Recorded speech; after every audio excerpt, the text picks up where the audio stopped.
Randa! You give me strength. For Doomhammer!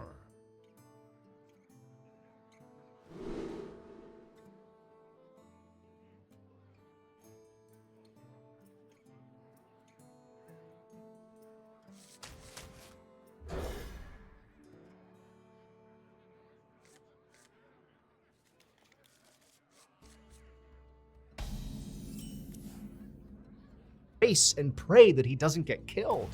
And then a second later, he heard a loud crunching sound, and then his truck stalled, and everything went quiet. But the silence was broken when suddenly there was another crunching sound, and at the same time, Caleb suddenly felt his lungs getting crushed together, and all the air was just pulled out of his body. Moments later, a different semi-truck driver was going down the same stretch of highway that Caleb had been, and he rounded that exact same turn, and when he did, he saw the same thing that had horrified Caleb and caused him to swerve out of control.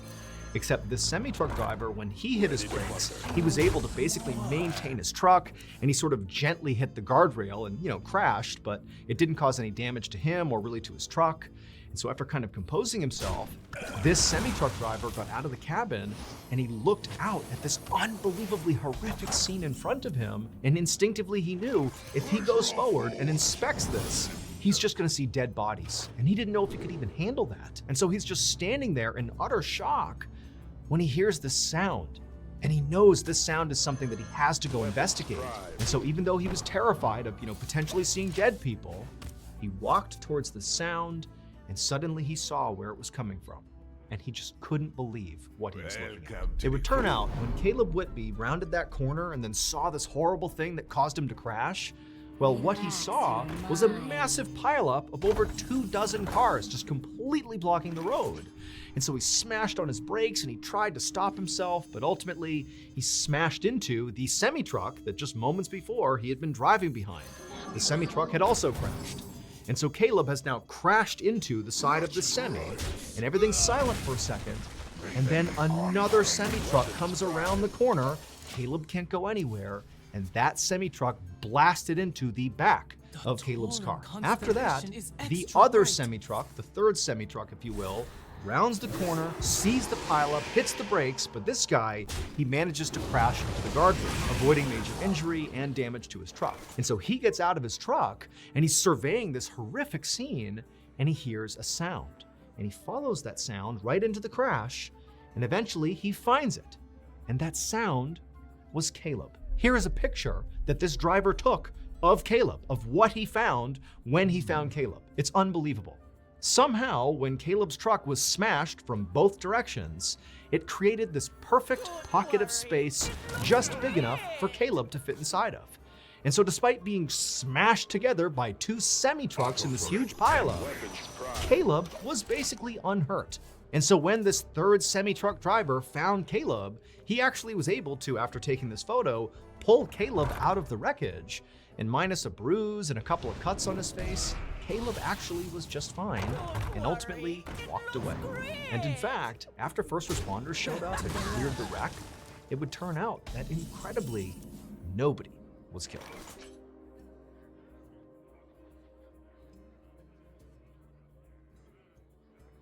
As many of you may know, aside from telling stories on this YouTube channel, I also tell stories on my flagship podcast, the Mr. Ballin podcast, Strange, Dark, and Mysterious Stories. And in addition to that podcast, we over at Ballin Studios actually have a whole slate of other incredible strange, dark, and mysterious podcasts for you to enjoy. If you're into baffling and horrifying medical mysteries, well, check out my other podcast I host called Mr. Ballin's Medical Mysteries. Or maybe you want to hear somebody else from Ballin Studios with a far better radio voice tell you a story, like Luke Lamanna. Luke has two podcasts under the Ballin Studios umbrella. One is called Wartime Stories, which sort of mirrors what he does on YouTube, also called Wartime Stories. It's like the strange, dark, and mysterious meets the battlefield. And he also has a show called Redacted. It's brand new, and it delves into government conspiracies and cover-ups. It's wild. Ballin Studios also has shows that are just pure nightmare fuel, like Bedtime Stories with host Richard Weil, who looks into cryptid encounters, supernatural deaths, the paranormal, and everything in between. It's really good. And then of course, we have Run Fool, hosted by the iconic Rodney Barnes, who's like a true pioneer in the horror space. We were so lucky to be able to collaborate with him, and his show, which sort of delves into terrifying folklore, is just one of a kind. You gotta check it out. So if any of these shows appeal to you, make sure you go check them out by just going to any podcast platform and looking up Ballin Studios, and boom, you'll see all of our shows. Make sure you follow along and tune in each week for new episodes. Where did I leave my panther?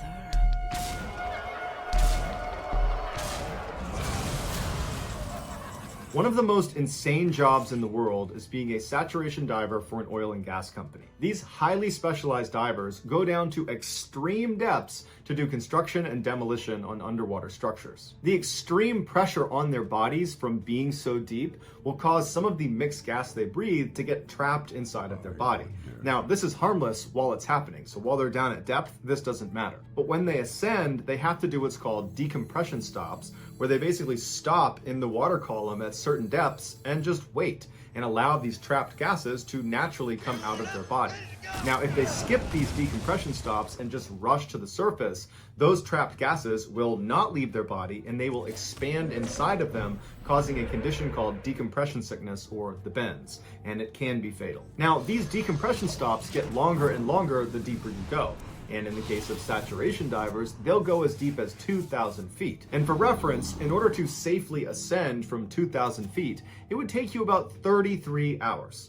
And so these oil and gas companies can't afford to have their divers taking 33 hours in between dives, and so they came up with a clever workaround. They built a pressurized chamber system on board ships and oil rigs where their divers would live in between their dives. And what this did was, by keeping their divers constantly under pressure, either literally underwater or in this system, the trapped gases inside of them didn't have a chance to expand, and so their divers couldn't get the bends.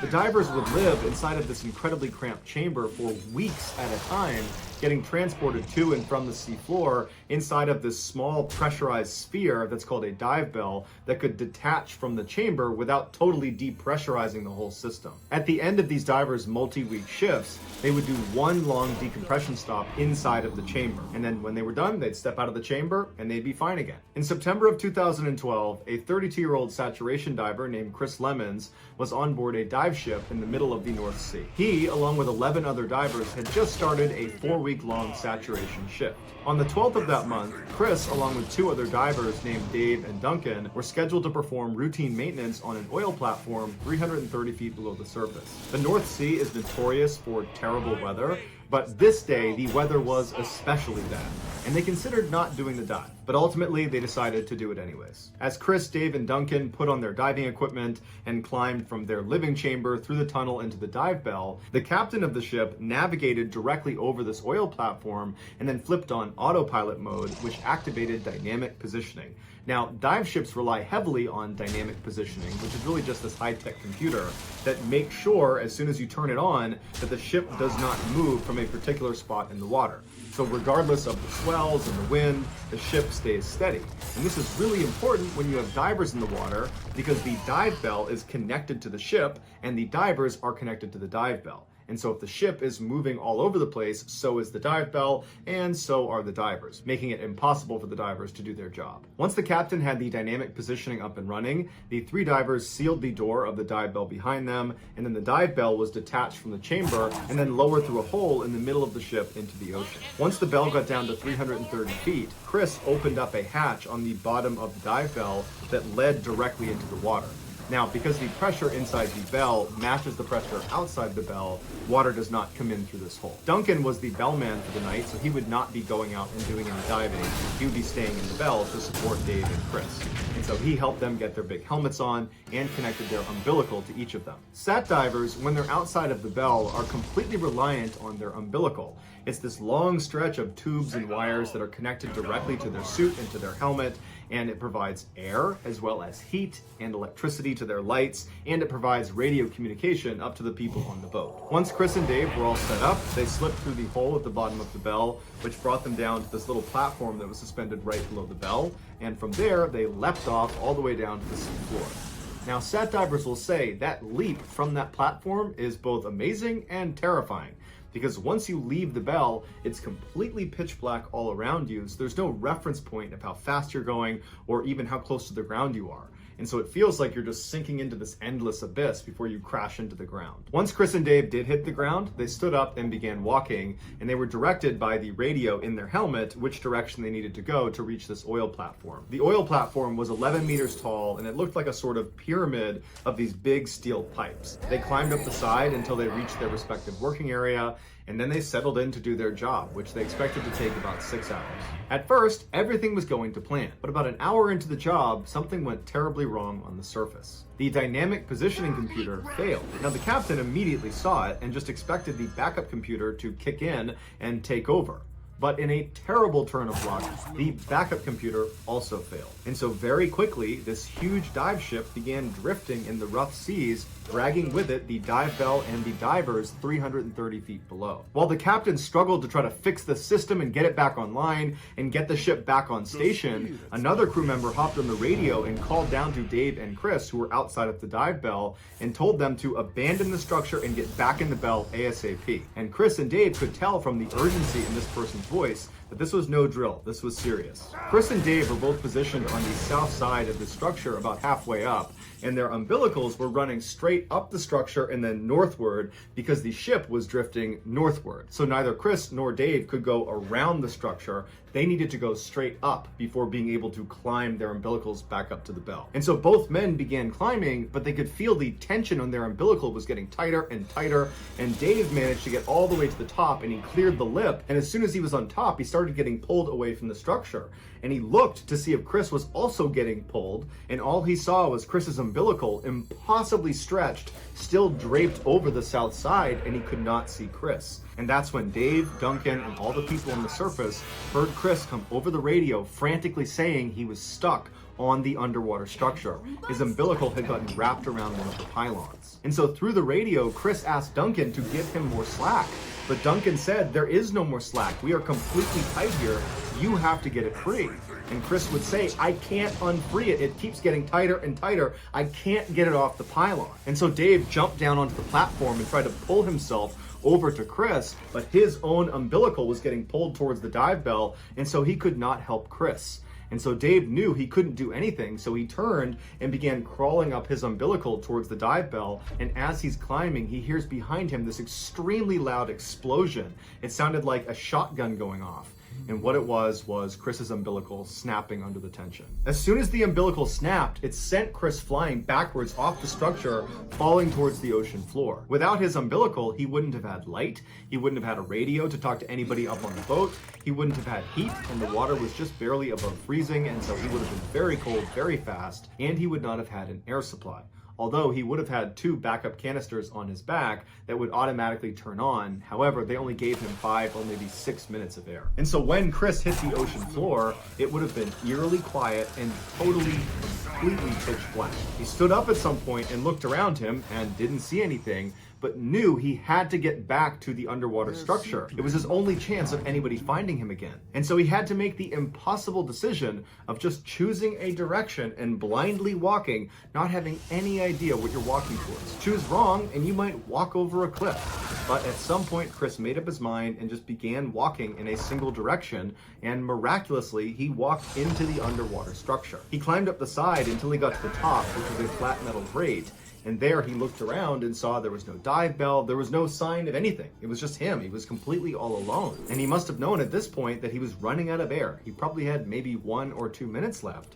And so he would have been acutely aware that even if they're looking for him, they're not going to find him in time. He's going to die. And at some point, breathing would have become extremely difficult until there was no more air, and then he would have passed out and killed over. Back on the surface, the captain was desperately trying to use manual controls to pilot the ship back over where Chris was, but because of how rough the seas were, it was proving to be nearly impossible. As the captain struggled, other members of the crew launched a remote-controlled vehicle into the water to at least go down and try to find Chris. And so they decided they would just pilot straight to the underwater structure and begin looking around that area. And so for a few anxious minutes, the crew on board the ship watched the camera, which was the live feed coming from this underwater vehicle, as it went through totally dark water, And then at some point on the screen, the structure just appeared, and the vehicle, as it went up towards the top, it got a look at the very top of the structure, and on the screen they saw Chris lying on his side, totally motionless. At this point, he had been without air for at least 20 minutes. In a last-ditch effort, the captain decided to completely power off the ship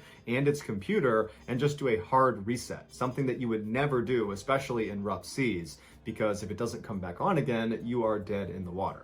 But when they turned it back on again, the ship came on and the computer system came back online, including the dynamic positioning computer. And so the captain immediately threw it on autopilot, and the ship navigated right over where Chris's last position was. After Chris's umbilical had broken, Dave had managed to climb back up to the bell, and he was just standing underneath that platform right beneath it. And so when the ship got right back over Chris's position, Dave leapt off the platform, got to the seafloor, climbed up the structure, grabbed hold of Chris's body, and hauled him back up into the bell. Once Chris's body was inside the bell, Duncan, the bellman, removed Chris's helmet, and he saw that his face was blue and he was totally lifeless. But Duncan immediately just gave him mouth-to-mouth resuscitation. And after giving him 2 big breaths, Chris came back to life. He started gagging and coughing, and he's looking around wide-eyed, and Duncan and Dave are looking at him like, you gotta be kidding me, you're supposed to be dead. And after about 30 seconds, the color in Chris's face had totally come back, and he was looking at Duncan and Dave and asked them, what happened? And Duncan and Dave didn't have an answer for him. And so instead, all 3 men just started laughing and hugging. They could not believe it. Once Chris was brought back up to the ship, the dive medic looked at him and concluded that nothing was wrong with him. He was perfectly fine, despite the fact he had been without an air supply for over 30 minutes. And 3 weeks after the incident, Chris was back down saturation diving again. Today, scientists don't know how Chris survived. The leading theory is that it was just so cold, it slowed his heart and his brain down, and that somehow kept him alive. But the reality is, his survival is a total mystery. Here is what the crew saw when their remote-controlled vehicle found Chris lying on top of that.